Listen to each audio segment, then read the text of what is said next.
Hello guys, welcome to my YouTube channel spread knowledge. और आज हम डिस्कस करने जा रहे हैं जो सीनियर साइंटिफिक असिस्टेंट का एग्ज़ाम हुआ था उसका ये पार्ट 2 है।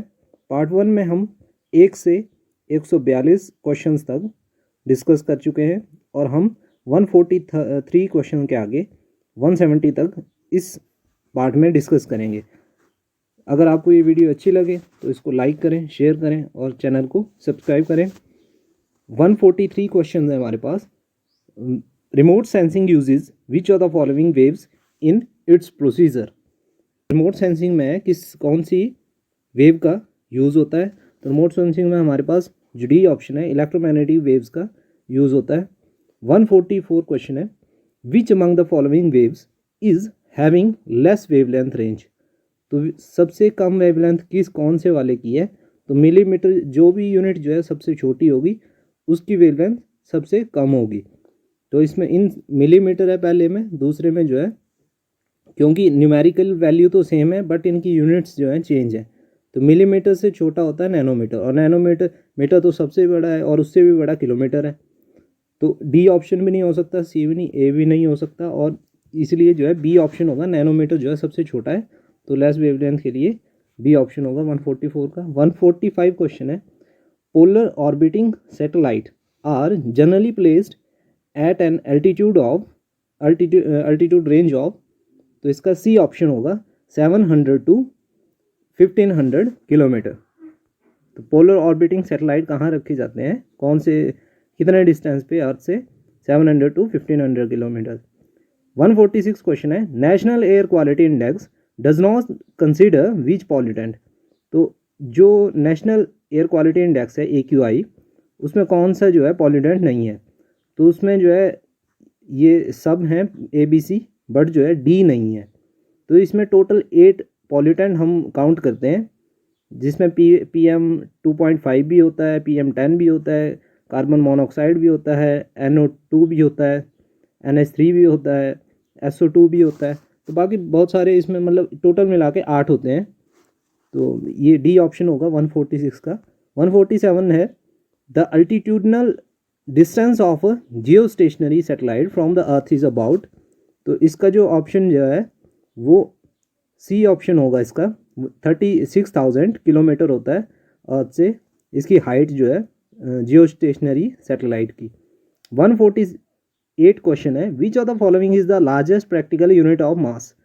तो चंद्रशेखर लिमिट जो 1.4 approximately 1.4 into 10 distance between the sun and the earth, उसका 1.4 टाइम्स जो है ये डिस्टेंस होता है CSL, चंद्रशेखर लिमिट। तो ये सबसे लार्ज यूनिट है इनमें से। सी ऑप्शन 148 का सी आएगा। 149 क्वेश्चन है, the changes in the reflectivity या फिर एमिसिविटी विद टाइम। तो कैसे रिफ्लेक्टिविटी या एमिसिविटी किसी भी ऑब्जेक्ट की चेंज होती है विद टाइम, तो इसको कहते हैं टेम्पोरल वेरिएशन। सी ऑप्शन होगा।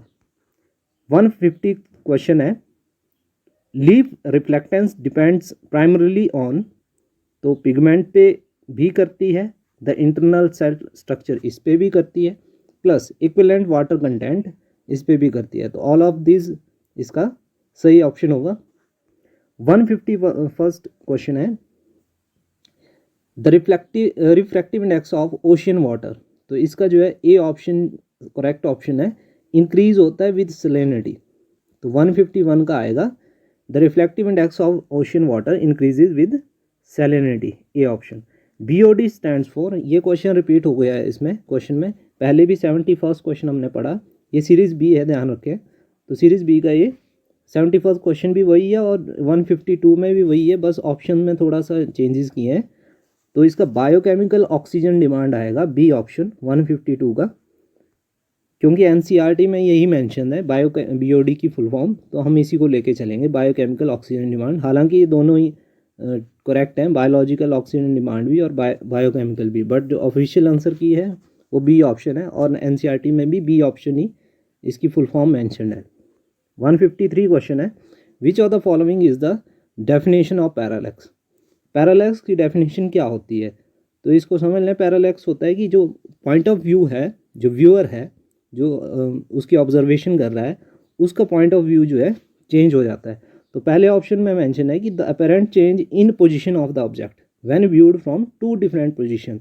तो दो डिफरेंट पोजीशन से जब वो चेंज मतलब एक दूसरे पॉइंट से जब ऑब्जर्वर उसको ऑब्जर्व करता है तो अपरेंट चेंज हो जाता है उसकी पोजीशन में किसी भी ऑब्जेक्ट की, उसको पैरालैक्स कहते हैं। तो यही इसकी डेफिनेशन है। Option A is the correct option 153 में। 154 क्वेश्चन है, which of the following types of sensors usage a highly focus beam of light. तो कौन सा जो है सेंसर जो है highly focus beam of light use करता है? ग्राउंड पेनिट्रेटिंग रडार, सोनार, साइड लुकिंग रडार या लीडार। तो इसका डी ऑप्शन होगा। लीडार जो है वो जो है सबसे highly focus beam of light use करता है। तो एल आई से आप समझ ही सकते हैं कि लीडार से लाइट ही होगा ये, एल आई से फुल फॉर्म में। तो इसके बाद है 155th क्वेश्चन है, what is meant by the term spatial filtering in remote sensing. Special filtering से आप क्या समझते हैं? तो इसका जो सारे ऑप्शन अगर हम पढ़ें तो पहला ऑप्शन है separating a scene into separate constituent parts and focusing on a smaller section to increase the resolution. तो एक छोटे पार्ट पे यानी कि उसको इंक्रीज़ करना, फोकस करना और उसका रेजोल्यूशन इंक्रीज़ करने के लिए उसको यूज़ करना। तो ऐसा पॉसिबल है नहीं, क्योंकि आपके पास लिमिटेशन है। जितना आपके पास जो है उसका सेंसर की कैपेसिटी है, उससे ज़्यादा आप कैसे रेजोल्यूशन कर पाओगे। तो ए ऑप्शन नहीं हो सकता है। स्पेशल फिल्टरिंग में बोला हुआ है और उसमें स्पेशल फिल्टरिंग इस तरीके से हो नहीं पा रही है। तो दूसरे में बी ऑप्शन में है कि making parts of the image at a different scale to another part of the image. ये भी नहीं हो सकता कि दूसरे स्केल में कन्वर्ट कर दें हम। जो सी है that is changing the position of pixels in an image because of inconsistency in the relationship between sensor and surface during data collection. तो ये कह रहे हैं कि पोजीशन ऑफ पिक्सल चेंज कर दें, position of pixel he change कर देंगे तो इनकन्सिस्टेंसी आ रही है कह रहे हैं डाटा में। तो अगर उसको चेंज कर देंगे तो उसका तो सेंसलेस हो जाएगा डाटा, क्योंकि वो रैंडम मिक्सिंग हो जाएगी पिक्सल्स की, तो वो इमेज तो बन ही नहीं पाएगी। सी तो हो ही नहीं सकता। डी में है selectively preserving certain pixel frequencies in an image to enhance particular features और एजेस ऑफ ऑब्जेक्ट्स।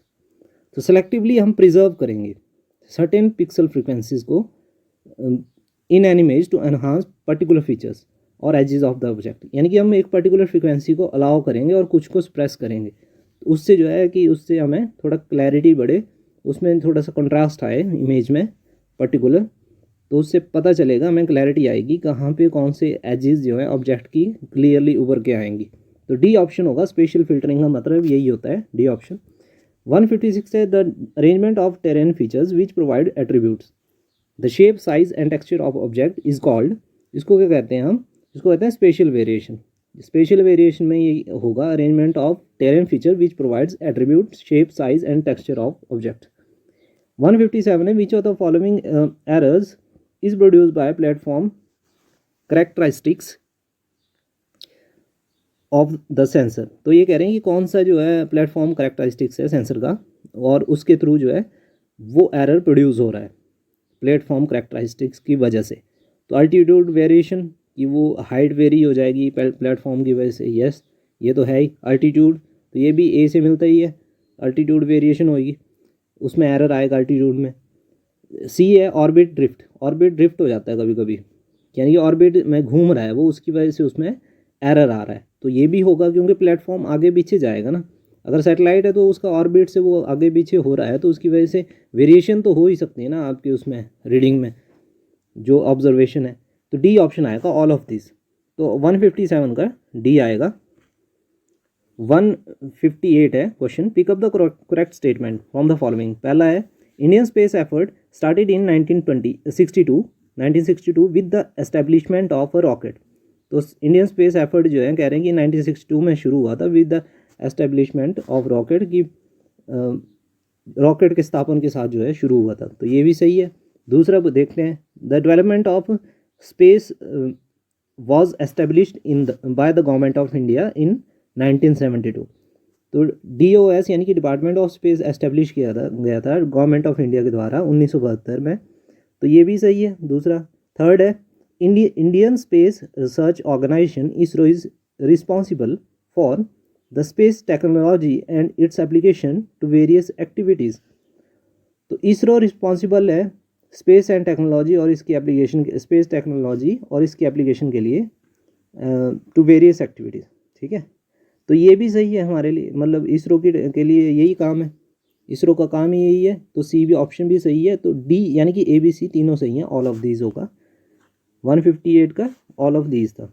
तो 159 क्वेश्चन है, a perfect black body is a diffuse emitter, यानी कि डिफ्यूज एमिटर होता है जो अलग अलग डायरेक्शन में, किसी भी डायरेक्शन में रैंडमली एमिट कर पाए और यूनिफॉर्म एमिशन ना हो, कहीं भी वो स्कैटर्ड तरीके से, मतलब एकदम डिफ्यूज डिस्क्रीट तरीके से एमिट करे उसको, जो हमारी एनर्जी होगी।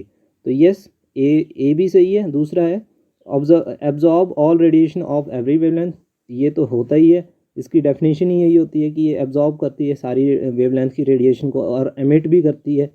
तो तीसरे में यही लिखा गया, emits powers of every wavelength. तो तीनों होंगे, ऑल ऑफ दीज आएगा, D option, black body, D option आएगा ऑल ऑफ दीज।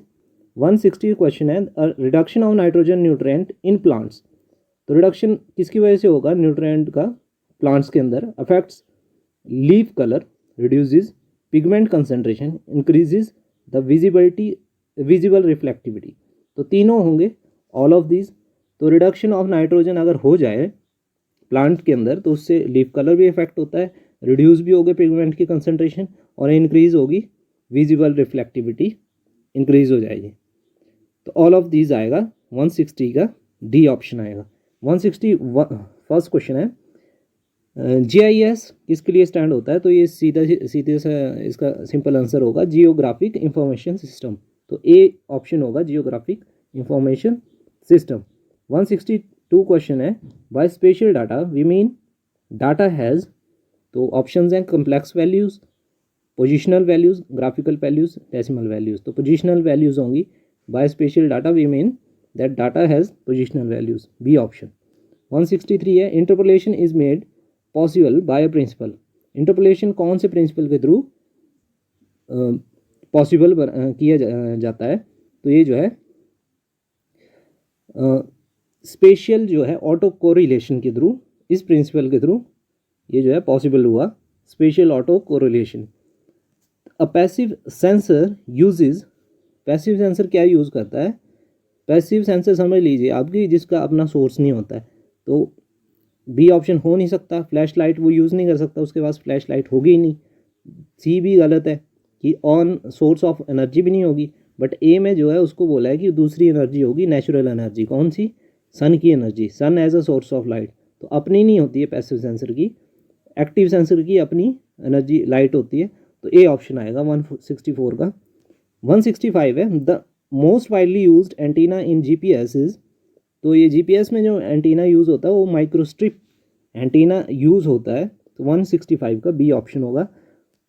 166 क्वेश्चन है, who coined the term remote sensing. Remote sensing term किसने इजाद की थी, किसने दी थी? इवेलिन एल प्रूट, ये जियोग्राफर जो थे, तो इन्होंने ये इजाद की थी, यानी कि बनाई थी, कॉइंड की थी टर्म। तो ए ऑप्शन आएगा। 167 क्वेश्चन है, the number of navigational satellites in GPS space segment, ये होती हैं 24। Navigational satellite in GPS space segment is 24, इनका नंबर 24 होगा, डी ऑप्शन। 168 क्वेश्चन है, in an aerial photogrammetric survey if exposure interval is 20 second to cover ground distance of 1000 metre between exposure, what would be the ground speed of the aircraft. तो इन्होंने बोला है कि अगर exposure interval जो है 20 second का है 1000 मीटर के डिस्टेंस को कवर करने के लिए, तो ग्राउंड स्पीड क्या होगी? एरियल का बताया है ये सिचुएशन, तो ग्राउंड पे पूछी है इसकी स्पीड कितनी होगी। तो अगर हम इसको देखें क्वेश्चन को, तो इसका डी ऑप्शन होगा 180 किलोमीटर पर आवर। ये ऑफिशियल आंसर भी इसका डी ही है। 169 क्वेश्चन है, find out the correct pair. Pair को हमें करेक्टली इसको ये करना है। तो इन्होंने पूछा है कि एनिमल वेस्ट येलो होता है, यस येलो में डालेंगे, ह्यूमन एनाटॉमिकल को भी येलो में डाला है, एनिमल वेस्ट को भी, क्योंकि ये एक ही कैटेगरी के वेस्ट हैं, तो इनका डस्टबिन का कलर सेम होना चाहिए। तो येलो येलो है दोनों का ही, तो ये फर्स्ट और थर्ड सही है। ई वेस्ट ब्लैक में डाला जाता है, ब्लैक कलर के इसमें। किचन वेस्ट और गार्डन वेस्ट ये ब्राउन कलर के इसमें डाला जाता है। तो ये दोनों मतलब किचन को रख सकते हैं हम ब्राउन में, किचन और गार्डन दोनों ब्राउन में रख सकते हैं। तो 1 भी सही है, सेकंड भी सही है, तीसरा भी सही है, चौथा भी कॉम्बिनेशन ये सही है इसके सामने का। तो उन्होंने बोला कि कौन सा करेक्ट पेयर जो है, पेयर इज़ करेक्ट। तो सही युग्म इनमें से 1 2 3 4 यानी कि सी ऑप्शन, सी ऑप्शन में चारों ठीक दिए हुए हैं। तो correct pair is are 1 2 3 4 C option. 170th question है, in systematic sampling the population is 240 and selected sample size is 60। अगर हमने 60 सैम्पल्स लेने हैं, देन सैम्पलिंग इंटरवल, कि इंटरवल कितना होगा। अगर 60 सैंपल अगर हमने लेने हैं, 240 की टोटल पॉपुलेशन है, तो उसको कितने इंटरवल बाद लेंगे एक सैंपल को। तो डिवाइड कर देंगे 240 को 60 से, तो 4 के बाद हम जो है एक सैंपल उठाएंगे। तो हर एक चौथे से हमें एक सैंपल उठाना है, तो 4 आएगा इसका। तो 4 सी ऑप्शन आएगा ये 170 का। तो होपफुली गाइज ये आपके लिए हेल्पफुल रही होगी वीडियो। तो आप जो है अगर अच्छा लगा हो कंटेंट तो लाइक करें, शेयर करें और सब्सक्राइब करें चैनल को। Thanks for watching.